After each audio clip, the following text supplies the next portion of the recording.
And now, as the race for the chairmanship of the African Union Commission draws closer, Africa looks to its next leader to prioritize the continent and tackle pressing challenges, including the ongoing conflicts like the tension in the Democratic Republic of Congo.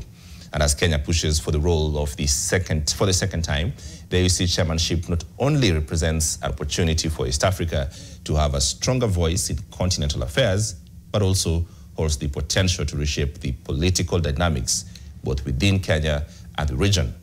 NTV's Zainab Ismail reports that the outcome of this election could have far-reaching implications for Africa's future, depending on the candidate's vision for the continent. For the second time, Kenya has forwarded one of its own to take the reins of the African Union Commission.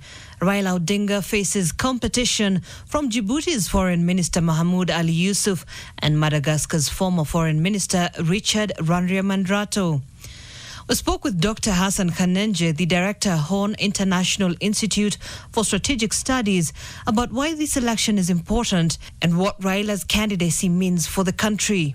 This is, I think, the second time Kenya is fronting a candidate for the seat, but actually probably the third time a Kenyan will be serving within the African Union Commission if, for instance, may be successful, or at least trying to serve within the African Union Commission. The first successful attempt was when Ambassador Mwencha was the deputy, of the African Union Commission many years ago. Amina Mohamed was unsuccessful, unfortunately, and this is a chance that Kenya and Nairobi feels that perhaps it is their time, to be able to make a case. It's not just from Nairobi, but also from some players in the region that perhaps it is Kenya's time. But the AUC leadership is also shaped by several factors, including political alliances and the candidate's experience. The leadership of the African Union Commission, one, is political. So depending on how the member states feel politically aligned with the vision of, one, the candidate, but two, of the country that is fronting that leadership, of course, they are going to vote in alliance with that. Number two is also the competence aspect. Now, the competence aspect comes, one, from experience, two, with other aspects of knowledge. Will Raila's role in the country's push for multi-party democracy and his consistent charge in opposition politics be enough to secure him the seat? Generally, of course, his absence is going to be felt on the political scene. For some, it may aid their cause.